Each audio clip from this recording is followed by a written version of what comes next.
MTJ foundation کے ساتھ مل کر بنائیں صحت مند اور محفوظ پاکستان۔ آپ کی زکوٰۃ اور عطیات سے چلتی رہے گی ان کی سانسوں کی ڈوری۔ اس رمضان المبارک اپنی زکوٰۃ ادا کرتے وقت MTJ فاؤنڈیشن کو ضرور یاد رکھیں۔ لشکر ایک جگہ خیمے لگ گئے تو حباب بن منذر ایک صحابی ہیں انصاری، وہ کہتے ہیں یا رسول اللہ، یہاں جو خیمے آپ نے لگائے ہیں یہ اللہ نے حکم دیا ہے؟ آپ نے فرمایا نہیں، میری رائے ہے۔ تو انہوں نے کہا کہ یہ ٹھیک نہیں ہے جنگی لحاظ سے، یہاں سے وہاں خیمے لگانے چاہیے، وہاں ہم اونچائی پر ہیں، پانی کے قریب ہیں، اور بارش بھی ہوتی ہے تو ہمارا میدان کیچڑ نہیں ہوگا۔ قریش نیچے ہیں، بارش کی صورت میں ان کا میدان کیچڑ والا ہو جائے گا، پھر پانی تک پہنچنا اس کو مشکل ہوگا، تو وہاں جائیں۔ تو اب جبریل آئے کہ اللہ فرما رہے ہیں حباب کی رائے پہ عمل کیا جائے۔ اس میں ایک بہت بڑا سبق ہے کہ چھوٹے بھی بعض اوقات وہ رائے دیتے ہیں جو بڑے نہیں دے سکتے، تو ان کی رائے کو غور سے سننا چاہیے۔ اپنے بچوں کی بات بھی سنو، ان کی رائے کو بھی وزن دو۔ اپنے شاگردوں کی بات سنو، ان کی رائے کو وزن دو۔ جبریل پہلے بھی تو آ سکتے تھے کہ یہاں ٹھیک نہیں یا رسول اللہ۔ اللہ تعالیٰ فرما رہے ہیں کہ یہاں سے اٹھیں اور ادھر جائیں۔ امت کو ایک سبق دینا تھا اپنے نبی کے ذریعے، کہ ایک بہت بڑا زندگی کا سبق ہے۔ تو اس سے ایک اصول ملتا ہے کہ اوروں کی رائے کو وزن دو، اپنی بیوی کی رائے کو بھی وزن دو، اپنے چھوٹوں کی رائے کو وزن دو۔ اس سے آپ کو بہت نفع ہوگا۔ یہ زندگی کا بہت بڑا اصول آپ کو بتا رہا ہے۔ جب آدمی تھوڑا سا دینی لحاظ سے کسی مرتبے پہ آ جاتا ہے، پھر وہ کسی کی سنتا نہیں، سناتا ہے۔ یہ ہمارے یہاں کے دینی ماحول میں یہ چیز ایک پائی جاتی ہے۔ دکھ ہے کہ جب کسی کو دینی منصب مل جاتا ہے اور صحیح بھی ہوتا ہے، تو پھر ان کے کام ختم ہو جاتے ہیں، صرف زبان چلتی ہے، تو اس سے بڑے بڑے نقصان ہوتے ہیں۔ یا پھر وہ خوشامد سنتے ہیں، اپنی رائے کے خلاف سننے کی صلاحیت ختم ہو جاتی ہے خوشامد سننے سے۔ نہ کبھی زندگی بھر کسی کی خوشامد کرنا، اور نہ کبھی اپنی خوشامد سننا۔ میں 50 سالہ تبلیغ کے دھکوں میں جو دیکھا ہے وہ آپ کو بتا رہا ہوں۔ کبھی کسی کی خوشامد، اس کا قرب حاصل کرنے کے لیے خوشامد نہ کرنا، اور اپنی خوشامد سننے کی تمنا نہ کرنا۔ ہمارا ماحول ہے، کوئی رائے کاٹ دے، تمہیں کیا خبر، چلو ہٹ جاؤ، چپ کر جاؤ، کیونکہ حضرت اللہ نے جو آپ پہ کھولا ہے وہ تو کسی پر نہیں کھولا۔ ہاں کیا کہا، دوبارہ کہنا، میں نے سنا نہیں۔ اب اپنی تعریف دوبارہ سننا چاہتے ہیں۔ اللہ نے جو آپ پہ کھولا ہے کسی پر کھولا ہی نہیں۔ ہاں تو کیا کہہ رہے تھے، ذرا پھر بتانا۔ یہ ہمارے علمی، دینی، خانقاہی، تبلیغی مدارس، سب کا یہ ماحول ہے۔ تو اس لیے ہمارے سارے نظام زوال کا شکار ہو گئے کہ رائے نکلتی ہی نہیں۔ ایک عام سا صحابی کھڑے ہو کر کہہ رہا، سارا لشکر خیمہ زن ہو چکا ہے، سارا لشکر، اور ایک عام سا صحابی کھڑے ہو کر کہہ رہا ہے کہ یہ جگہ کا انتخاب صحیح نہیں ہے، اور خاتم الانبیاء، خاتم المرسلین، محمد و احمد، طہ و یاسین اور ابو القاسم اور مجتبی اور مصطفیٰ اور مرتضیٰ مرسل، وما ارسلناک الا کافۃ للناس بشیرا ونذیرا وما ارسلناک الا رحمۃ للعالمین تبارک الذی نزل الفرقان علی عبدہ لیکون للعالمین نذیرا۔ اتنی بڑی ہستی کو وہ اتنی جرأت سے کہہ رہا ہے، یہ رائے ٹھیک نہیں۔ مجھے جو ایک لمبا عرصہ مجاہدہ برداشت کرنا پڑا کہ میں جیسے آپ فرمائے نہیں کہا کرتا تھا، میں رائے دیتا تھا، پھر مار بھی کھاتا تھا، لیکن میرے اندر سکون ہوتا تھا کہ میں صحیح کہہ رہا ہوں، میرا ضمیر مطمئن ہے۔ تو بیٹا یہ جو ہے نا، جب تمہارے منہ پر کوئی تعریف کرے تو اس کے منہ میں مٹی ڈالو۔ مجھے خیال آتا تھا کہ اللہ کے نبی خود تعریف کر رہے ہیں اپنے صحابہ کی، تو اس حدیث کا کیا مطلب؟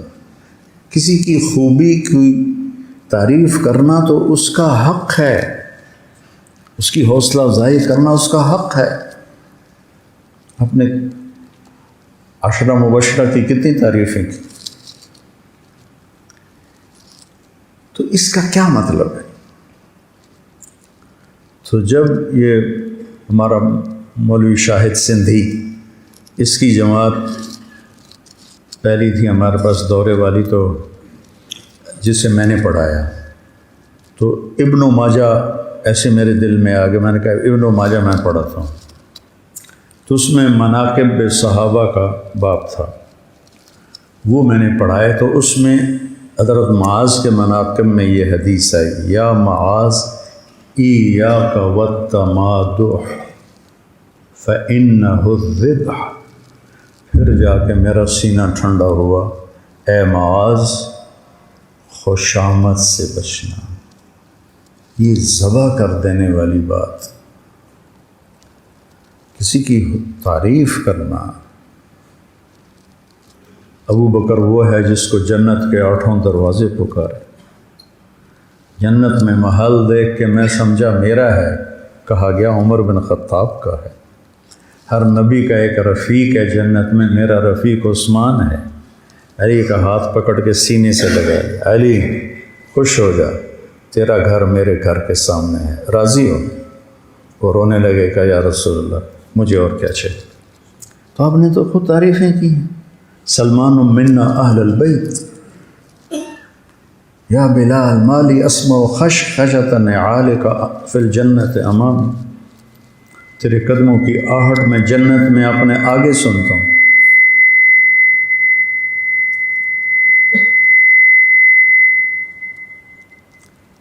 حسن حسین جنت کے سردار، فاطمہ میری بیٹی جنت کی سردار، کتنی تعریف ہے۔ لہٰذا مجھے نہ وہ ایسے خلجان ہوتا تھا، اس دن وہ حدیث جب سامنے آئی تو پھر میرا کلیجہ ٹھنڈا ہوا کہ یہ خوشامد سے روک رہے ہیں۔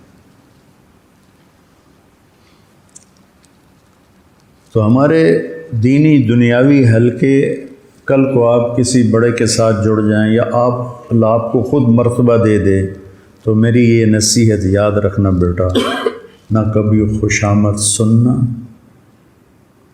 نہ کرنا، سچائی پر چل۔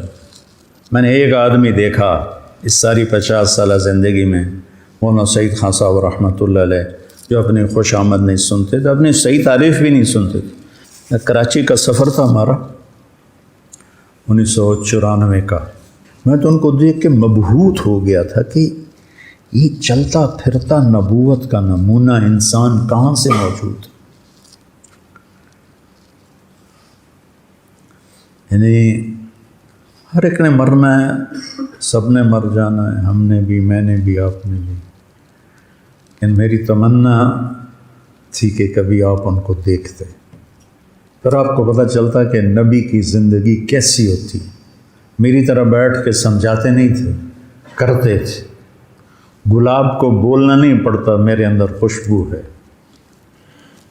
بوئے گل لے گئی بیرون چمن راز چمن، کیا غضب ہے کہ ہوئے پھولی غماز چمن۔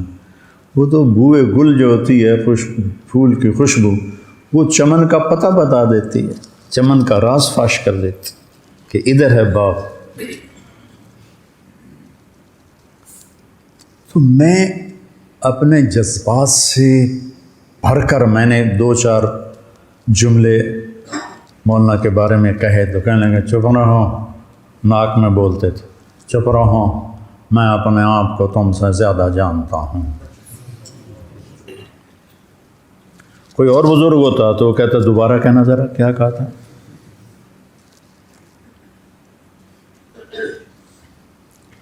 اپنے بڑوں کی خدمت کرو، محبت کرو۔ ہاں، بیوی کو خوش کرنے کے لیے خوش آمد جائز،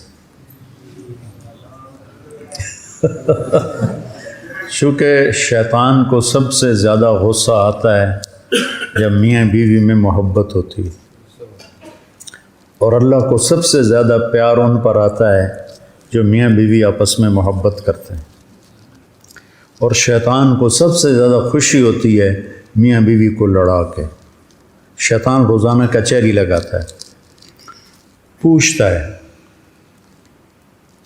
آج کیا کام کیا، شتوں گنوں سے، کوئی کہتا زنا کروایا، کوئی کہتا چوری کروائی، کوئی کہتا ڈاکہ، کفر، یہ تو ایسے رہتا ہے، ایسے کوئی رسپانس نہیں۔ بس ایک بھیڑتو سا شیطان کھڑے ہو کر کہتا ہے میں نے میاں بیوی کو لڑا دیا، تو ایسے اچھل پڑتا ہے، ایسے یہ ہے ہوا یہ ہے جو کام کر کے آ گیا، اس خبیث کو گلے لگاتا ہے اور اپنے پاس بٹھاتا ہے۔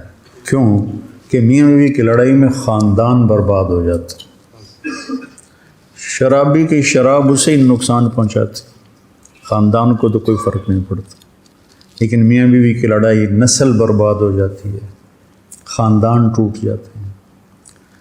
تو اپنے اس رشتہ، چونکہ یہ برابر کا رشتہ ہوتا ہے، تو اس میں آپ کو لگتا ہے میں جھکوں گا تو میری عزت نفس پہ حرف آئے۔